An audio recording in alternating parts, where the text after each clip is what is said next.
Ummaa Oromoo ijaaramee jiru kan diiguudhaaf yeroo isaan socho'an mul'ata jecha agarsiistu. Tokko Jimmaa lafa malee nama hin qabnu. Amma tokkummaa Oromoo nuti akka duudhaattis haayiluudhum taa'e biyya jechuun jechuudha nama federaalizimii barate. Biyyi nama malee jira. Jiraayidha uummanni biyya kanaa dhagahu. Biyyi nama malee jiraayi biyya jedhamaayi.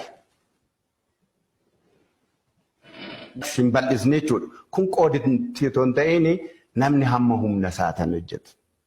Akka har'aa miti jechuudha.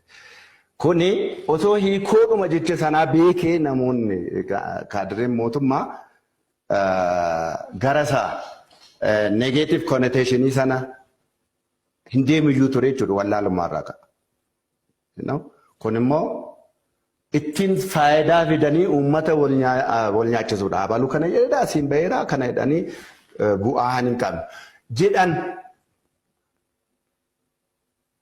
Akkamitti mana hidhaa dhaaba wadhee uummanni Jimmaa meeqatu dhumu? Daataa qabu. Hoogganuu sennaa dadhabu achi fiigee baankiif taankii ilaala. Amma baankiif taankii nu baasa. Suutannee mareennee waliin biyya kana waliin ceesisuudha. Biyyi tasgabbaa'ee nulleen fayyaddi. Mootummaalleen fayyaddi. Gaanfa Afrikaalleen fayyaddi. Afrikaalleen fayyaddi. Nun gaanfi Afrikaa kun uummanni Oromoo guyyaa tokko yookaan waggaa tokko yookaan waggaa lama yoo dheerate waggaa 5 tasgabbaa'ee obbushee taanaan it is the first panacea for the political disease. Naqarsaa siyaasaa biyya kanaatiif tasgabbiin uummata Oromoo qoricha hin argamnedha. Kana hundi keenya beeknee uummata Oromoo tasgabbeessinee gaaddisi amma jedhu maaltu waliin jaalatu diidama aangoo aangoo sakkamiin aangoo barbaachan dhufee osoo anniifatti baay'ee wal faana qabsoofnee gala aangoo nun barbaachisu ne qabsoofne aangoo nun barbaachisu ne qilintoo seenne aangoo nun barbaachisu ne duunenne aangoo nun barbaachisu ne tu jijjiirama kana fi amma aangoo hin baay'ee qabsaa. Kaniif mirga uummata Oromootu miidhamee walqixxummaan biyya kana keessa hin dhumne mootummaan dhumte ani Oromoon bulcheedha yoo ofiisaa miidhamaadha. Biyya kana keessatti walqixxummaan jiraannu malee hin ta'u. Abbumti barbaade dabareedhaan uummata Oromoo kurkubee bulchuu hin danda'u. Jenneetu gara lubbuu keenya dabarsu. Namni nama maraateedhaan lubbuu dabarsu. Maraanni warra kanneen malee. Kanaaf nuni tasgabbii guddaa nu barbaachisa. Aangoo soo ta'e Oromoon aangoo irratti yoomuu wallolee hin beeku. Sirna Oromooyyuu miti. Duudhaa Oromooyyuu miti. Abalu bulchuu hin danda'u. Abalu maaliin ta'u waan jedhu kuni hin jiru. Sirna gadaa keessatti kun duudhaa wallaaloodha. Sirna gadaa keessatti situ bulchuu danda'a situ bulchuu danda'a. Murni geessuun bulchuun dirqamaaf dirqama. Eenyuun bulchuu? Murna sana faana biyya bulcha. Murna miti an biyya bulchu. Kaniif maaliif jeequmsa kaasuu seete sadhuma. Warri harki isaanii dhiigi guddaan keessa jiru. Warri biyya kana saamsisan. Warri maanoo adda addaa tuqan. Ittiin gaafatamaa jedhanii faayinaansii adda addaa baasanii biyyi kun akka isheen garan taane jeen filannoon dhugaas ta'ee gara mootummaa tasgabbaa'utti akka hin uumamne warri fedhan jiru. Booda janeen waan baay'ee kaasaniiru garuu waan hojjetame haalaa deemuun sirrii miti. Jijjiirama kana keessatti hidhamtoonni siyaasaa mana hidhaa keessatti akka hidhaadhaa gadhiifaman kan taasise hooggansa kana jechuudha. So seenaa addunyaan beeku kana haaluurraa yoo kaane uummannis nama taajjabaa jechuudha. Kun itoo sirratee bareedaadha. Uummanni Oromoo qabsaa'eera sirrii irraa jibban qabu. Mana hidhaadhaa hiisisnee humna maal qabdanii mana hidhaa nama hiisistu? Baay'ee paa humni isaa. hidhuudhaafis hiikuudhaafis humna maayidhaan qabdan. Yeroo sana koo humni hin jiru TPLFif qeerroo jidduudha. Yeroo kana qeerroon namoota azbaanii socho'an obbo Lammaas Dr. Abiyyi Soonni eessa guddatanii akkamiin guddatanii maal fidanii yoo ta'e achuma keessatti balaa achi keessa jiru hin beeku eenyu caala anasis obbo Abbabee. Isin hiiksisuu keessatti maqoodhaan qabanii boodayyaa tarii kaanii. Walaa fixannu. Namni gaafa dadhabee harka kennuunsaa gonkumaan nafu. Harka kennaniitu fedhiidhaan miti. Fedhii otoo ta'e gaafa sana nu hiiksisu jechuudha. Even nun እንደውም ረጋዳዋ ማንነራ ጠቅላይ ሚኒስቴር ኃይለማርያም ኦቦ አባዱላ ዶክተር አብይ ኦቦ ለማስ ኑራ ሀባኒሩ ኖክሲሱ ዲሲ ረጋ ነው ተኡዳ ማልጀደ ጠቅላይ ሚኒስቴር ቢሮ ማልጀደ ነው በሬስ ሆጂ አሪፈቺሳ ዋን ተኤፍ ኑን ያቹ እንደንደኝ ረጋን ቀበሜ ጅራ hiiksisuu dhiisii manni murtii ajajee mana murtiitti ragaa dhufuu hin dandeenye. Kana kan ragaa isaan qaban idoon. Hiiksisuu dhiisii mana murtiitti ragaa waan manne ragaa dhufuu hin dandeenye. Mirkaneessuuf maaliif uummata nu dhagaa waan ta'eef abbee uummata nu dhagaa. Sa'aatii qabnu hojjeni. Gatii kana wantoota beekan wantoota lafa jiru kaa'udha. Garuu in goodwill oguma jarreen kun socho'aniiru. An akka sirnaatti miti. Personaalitii jarreen kana lamaanii nan kabajaan akka Oromoo tokko jechuudha. Kun sirna dimokiraasii. Hedduun qabu kana booda roorroo baachuu hin dandeenyu. Kanaaf jijjiirama feenan barbaannu jenneet maqaleetti ariine. Warra nuun maqaleetti ariine galchine karaa harka duubaatiin federaalistii jedhanii wajjin hojjetaa jiran immoo isaan. Han obbo Baqqalaa qofaa miti. Obbo Mulaatuu Gammachuu Tigraay televezyiiniitti gadi ba'anii kan dubbatan federaalizimuu taqalbisuudhaan abreen inni taaggalaalleen jedhanii kan dubbatan koosara.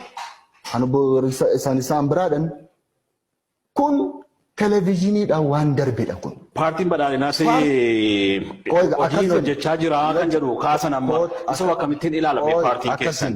Paartii badhaadhinaa keessatti makamnu jedhanii erga ba'anii badanii turanii bara. Amma makamaniiru hin makamne. Paartii badhaadhinaa jedhamu kana keessatti nu madaalu hin barbaannu jedhanii ifaan ifatti ibsa baasaniit maqaleetti hafanii bara. Kanaaf hani bakka bu'aa uummata harka jira. Paarlaamaadha jechuudha biyya seera baasa. Lakki waliin hin jiru maal ndawum inni ergatu akkuma durii ergatu ergamtoota isaaniitiin ne fudhannan. Maaliif namni tokko nama tokko mana as fidanii nama amma sana nama 5,000 ajjeese fannisiis nama tokko seeratti hin dhiyeessu. Nama tokko abaloo jedha. Maa jechuudha? Tigraayin Itoophiyaa haala ta'eera jechuudha. Fottoqanii ba'aniiru jechuudha. Kanaan biyya bulchu kanaa mootummaan ammayyuu ergamaadha jiru 100% akkasi shakkin. Ta'u innasaan jedhan hin taa'anii aangoo mootummaa qabaadhanii adabatti kennu isa didem seeratti dhiyeessu han biyya diigaa jiru isaanii jechuudha. Maqaleetti deebisnee jechuudha jechuudha. Biyya biraadha Maqalee Itoophiyaadhaan ala jiru jechuudha. Qaama mootummaa keessaa as ba'anii kana dubbachuun saalfidha uummata biyya kanaas haa dhaga'u uummanni Oromoos haa dhaga'u. Saalfi guddaa mootummaa isaaniitiif illee kufaatii guddaa dadhabbina guddaa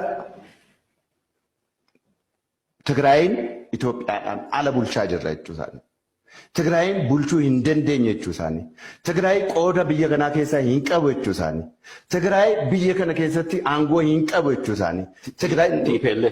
Tigraayaan bulchu TPLF-tu bulchaa jira Tigraay. Diigame TPLF. Uummanni Tigraay TPLF-in bulaa jira. Kaniif fottoqsaniiru jechuudha. Akkasitti biyya gurguru jechuudha. Kanaan yaaddoon kee. Kanaaf otoo biyyi kun gar tokkotti hin deemin biyyi kun tokko ta'uu qabaa han jedhu kanaan. Akkamiin maqaletti galchinee maal galchine? Villaan tokko lama commercial areaan Finfinnee keessa jiru an eenyuti? Hangoftolii isaaniiti. Tokko villaan tokko namni tokko seeratti as deebi'ee seeratti dhiyeessanii kunoo awwaaluu mana saame kunoo ammaal abaluu ajjeese kunoo ammaal akkas godhee jira. Warri miidiyaa dhageessanii kun saalfidha uummata Oromootti otoo kana baasu baanne gaariidha. Maaliif jarreen sun namni tokko mootummaarraa adda ta'ee deemeera jechuun taasisilii akka sabni of tokkosan godhaniiru jechuudha. Yookaan immoo humna biyya bulchuu hin dandeenye jarreen sanatu caala humnaa jechuudha. Qabeenyi saamanii. Otoo ta'ee akkasitti haa fudhan. Aangoon immoo hin jiru hin jedhu aangoo paarlaamaan caalu biyya kanarra jiraayidha. Hojii raawwachiiftus seera hiikus han bulchu paarlaamaa miti. Paarlaamaa keessattuu seera baasanii nu faana hin jiranii lakkii maqalee galchineerraa tapha ijoolleetee jechuudha. Aangoo guddaa qabatanii jiru. Gahee isaanii namni teessoo 38 paarlaamaa keessa namni isaan yaada'ee hin jiru. Istiraakcharii saraawitii jeneraalota 45 namni isaan achi sochoosee hin jiru. Hooggantoota Tigraay uummata Tigraayiif furmaata kennanii namni caasaa jijjiireef hin jiru. TPLF bulchaa jira. TPLF seera baasaa jira. TPLF waraanaa jira. Qoodachee dhufee jechuudha. At least waraanni siyaasa alayyoo haa ta'u haayini. Waan isaan ijaaraniitu ammayyuu biyya kana keessa akka jiru lafa ejjetee jira. Tarii jalaa bahuuf carraa amma isaaniin yoo ta'edhani dhugaadha sassin kabajna. Wanta tokko jala waan hidhaaf olii gadee humna hin qabneen asiif achi socho'u nus hin agarra hanqina isaanii. Akkasitti yoo dhufe gaariidha. Inni biraa ani maaliif Opidoon hooggansadha, adiministireeshiniidha, biirokiraasiidha. Pilis shiftaan biyya bulchuu danda'a. Shiftaan iddoo tokko qabate bultii 2-3-4 bulchuu danda'a. Garuu mootummaa inni rakkan. Opidoon mootummaadhuma ta'ee beekaa haayilu. Jibbinsa tokko kaafaawwan eenyurraa jibban qabu. Mana Chapeti bakelo punto abatu Awini khajilan Harkota Garagarummaa Gokuraala muftu Absaawwan tichite Chapeti bakelo punto abatu Harabili tumma Ibedali beita Takelo punture Yamantar kanfata Mudi jabai fad, hidabi ajecha, tulu bukote.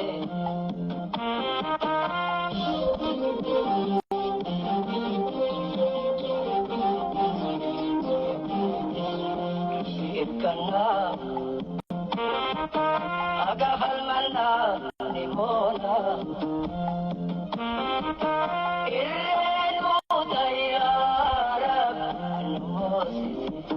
Wala bomsi